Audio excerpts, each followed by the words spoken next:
Hello दोस्तों, आज 17 सितंबर 2021 के करंट अफेयर को डिस्कस करेंगे। तो आज का पहला क्वेश्चन है, हाल ही में निम्नलिखित में से किसने शून्य कार्यक्रम यानी कि शून्य प्रोग्राम को लॉन्च किया है? तो इसका ऑप्शन बी नीति आयोग। तो Shoonya programme to promote zero pollution delivery vehicles, इसको लॉन्च करा है NITI Aayog and Rocky mountain institute ने, ठीक है। और इसका एम है to accelerate adoption of electrical vehicles for delivery. तो डिलीवरी के लिए इलेक्ट्रिकल व्हीकल के अडॉप्शन को मतलब एक्सेलरेट करना इसका एम है। And to create consumer awareness about the benefit of zero pollution delivery. अगला क्वेश्चन है, हाल ही में आई रास्ते पहल को किसने शुरू किया है? तो इसका ऑप्शन ए नितिन गडकरी। तो आर्टिफिशियल इंटेलिजेंस पावर्ड आई रास्ते इनिशिएटिव यानी कि intelligent solution for road safety through technology and engineering, और इसको लॉन्च करा है ministry of road transport and highway, और प्रेजेंट टाइम इसके मिनिस्टर है नितिन गडकरी। और इसका एम है to enhance road safety in Nagpur city, ठीक है। और इस इनिशिएटिव को डेवलप किया है Intel India, IIIT Hyderabad, central road research institute यानी कि CRRI, Mahindra and Nagpur municipal corporation यानी कि NMC। तो ये पांचों ने मिलकर इसको डेवलप करा है। अगला क्वेश्चन है, स्ट्रोफोडेस जैसलमेरेंसिस निम्नलिखित में से किससे संबंधित है? तो इसका ऑप्शन डी शार्क से। तो रिसेंटली न्यू एक्सटिंक्ट स्पेसीज, जो विलुप्त हो चुके थे वैसे स्पेसीज जिसका नाम है हाइबोडोंट शार्क, रिसेंटली इसकी मतलब खोज की गई है राजस्थान के जैसलमेर से, ठीक है। और इसकी खोज की गई है रिसर्चर्स फ्रॉम GSI यानी कि zoological survey of India and IIT Roorkee के रिसर्चर्स के द्वारा, और इसका नाम रखा गया है स्ट्रोफोडेस जैसलमेरेंसिस। और ये हाइबोडोंट शार्क ये मतलब पाए जाते थे marine and fresh water environment में, और ये पाए जाते थे Triassic and early Jurassic period में, याद रखिएगा। तो रिसेंटली कहाँ से खोज की गई इसकी? तो राजस्थान के जैसलमेर से। अगला क्वेश्चन है, SCO शांतिपूर्ण मिशन 2021 यानी कि SCO पीसफुल मिशन 2021 किस देश में आयोजित किया जा रहा है? तो इसका ऑप्शन बी रसिया में, ठीक है। तो 6th edition of exercise SCO peaceful mission 2021 जो कि एक multilateral counter terrorism military exercise है, और ये कहाँ पे किया जा रहा है? तो रसिया के ओरेनबर्ग में, ठीक है। और इसका एम है to boost close relation between SCO members states and इसमें पार्टिसिपेट करेंगे इंडिया की तरफ से 200 इंडियन पर्सनल, यानी कि जो इंडियन पर्सनल है इंडियन आर्मी के, तो 200 इंडियन पर्सनल इसमें पार्टिसिपेट कर रहे हैं, ठीक है। तो SCO यानी कि इसका फुल फॉर्म है संघाई कोऑपरेशन ऑर्गेनाइजेशन, इसका हेडक्वार्टर है चाइना की राजधानी बीजिंग में, और अभी प्रेजेंट टाइम इसके 8 मेंबर हैं, China, India, Kazakhstan, Kyrgyzstan, Pakistan, Russia, Tajikistan and Uzbekistan, ठीक है। अगला क्वेश्चन है, विश्व ओजोन दिवस यानी कि वर्ल्ड ओजोन डे कब मनाया जाता है? तो इसका ऑप्शन ए हर साल 16 सितंबर को वर्ल्ड ओजोन डे मनाया जाता है। तो इसको international day for the preservation of the ozone layer या फिर वर्ल्ड ओजोन डे कहा जाता है, और इसको हर साल 16 सितंबर को मनाया जाता है। और इसकी घोषणा की थी यूनाइटेड नेशन जनरल असेंबली ने इन 1994, ठीक है। और इस बार 2021 की थीम है Montreal Protocol keeping us our food and vaccine cool. तो याद रखिएगा Montreal Protocol keeping us our food and vaccine cool. तो ओजोन लेयर ये स्ट्रेटोस्फीयर में पाए जाते हैं, तो ट्रोपोस्फीयर ये एक लेयर है, उसके बाद स्ट्रेटोस्फीयर, तो स्ट्रेटोस्फीयर में ही ओजोन लेयर पाए जाते हैं जो अर्थ को यानी कि हमको प्रोटेक्ट करता है फ्रॉम हार्मफुल अल्ट्रावायलेट रेडिएशन। जो सन इमिट करता है अल्ट्रावायलेट रेडिएशन, उससे प्रोटेक्ट करता है ओजोन लेयर, ठीक है। तो ये मॉन्ट्रियल प्रोटोकॉल इसको साइन किया गया था to stop the production of ozone depleting substance, जो भी ओजोन को डिप्लेट करता है, ओजोन को क्षय करता है जिसका, उस सब्सटेंस को रोकने के लिए 1987 को मॉन्ट्रियल प्रोटोकॉल साइन किया गया था, ठीक है।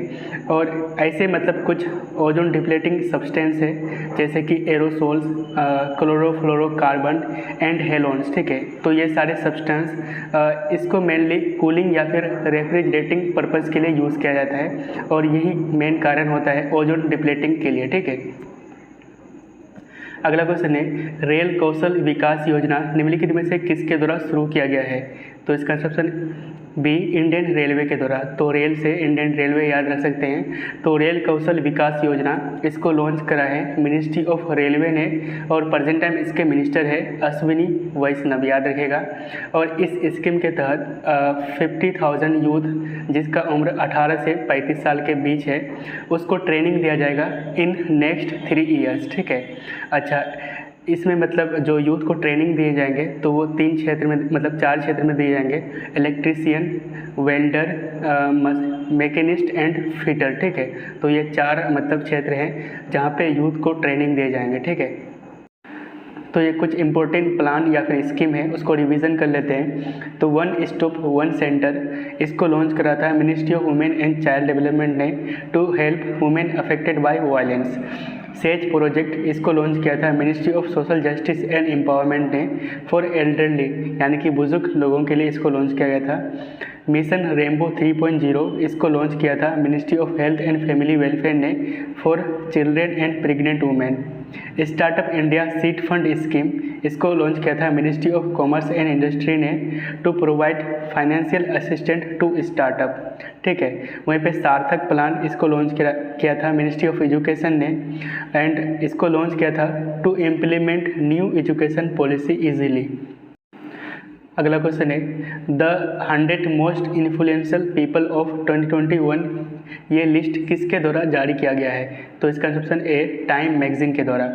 तो list of 100 most influential people of 2021, यानी कि जो 100 सबसे प्रभावशाली लोग हैं उसकी सूची इसको रिलीज़ करा है टाइम मैगजीन ने। और टॉप 100 में हमारे इंडिया से मतलब 3 लोग शामिल है, नरेंद्र मोदी जो कि इंडियन प्राइम मिनिस्टर है, ममता बनर्जी जो कि वेस्ट बंगाल के चीफ मिनिस्टर है, एंड आधार पूनावाला जो कि CEO है serum institute of India Pune का, ठीक है। वहीं पे US प्रेसिडेंट जो बाइडेन इसमें शामिल है, वाइस प्रेसिडेंट कमला हैरिस भी शामिल है, Chinese president Xi Jinping and Taliban leader mullah Baradar भी इसमें शामिल है, ठीक है। अगला क्वेश्चन है भारत में शहरी नियोजन क्षमता में सुधार शीर्षक से एक रिपोर्ट किसने जारी की है? तो एक रिपोर्ट जिसका टाइटल है reforms in urban planning capacity in India, इसको किसने रिलीज़ किया है? तो इसका ऑप्शन ए नीति आयोग। तो एक रिपोर्ट जिसका टाइटल है reforms in urban planning capacity in India, इसको रिलीज़ करा है नीति आयोग ने। और इसके कुछ की पॉइंट्स या फिर इसके रिकमेंडेशन को देख लेते हैं। तो इसके अकॉर्डिंग एक सेंट्रल स्कीम जिसका नाम है 500 हेल्दी सिटीज़ प्रोग्राम, इसको लॉन्च किया जाना चाहिए फॉर 5 ईयर्स ऑफ पीरियड, ठीक है। वहीं पे healthy city for all by 2030 को भी रिकमेंड किया गया है, एंड 2027 तक इंडिया चाइना को सरपास करके एक मतलब मोस्ट पॉपुलस कंट्री बन जाएंगे, ठीक है। वहीं पे नीति आयोग ये पब्लिक पॉलिसी थिंक टैंक है गवर्नमेंट ऑफ इंडिया का, और इसको कब फाउंड किया गया था? तो 1 जनवरी 2015 को। चेयरमैन है अभी प्रेजेंट टाइम इसके नरेंद्र मोदी, CEO है Amitabh Kant, and vice chairman है राजीव कुमार।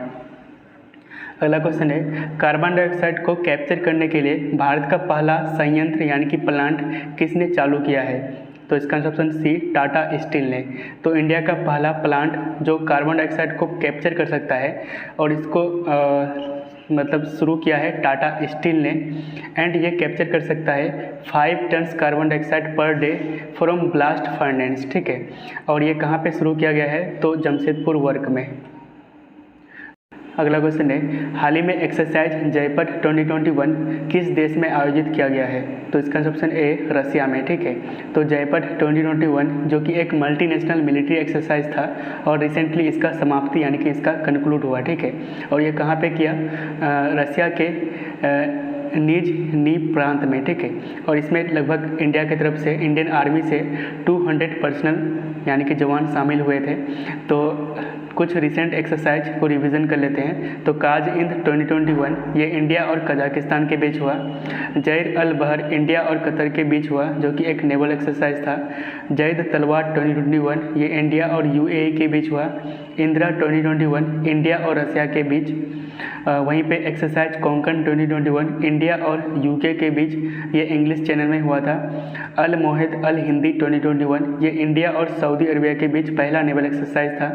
एक्सरसाइज मालाबार 2021 ये क्वाड कंट्रीज़ के बीच हुआ और क्वाड कंट्रीज़ में 4 कंट्रीज आते हैं, India, Japan, USA and Australia, ठीक है।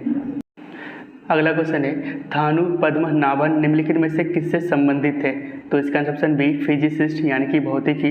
तो थानु पद्मनाभन ये एक फेमस एस्ट्रोफिजिसिस्ट थे और हाल ही में इनका निधन हो गया, इसलिए ये चर्चा में है।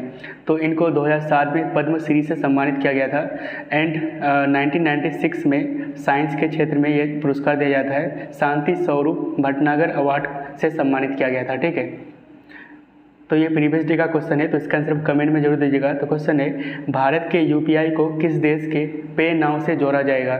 India's UPI will be linked to which countries पे नाउ?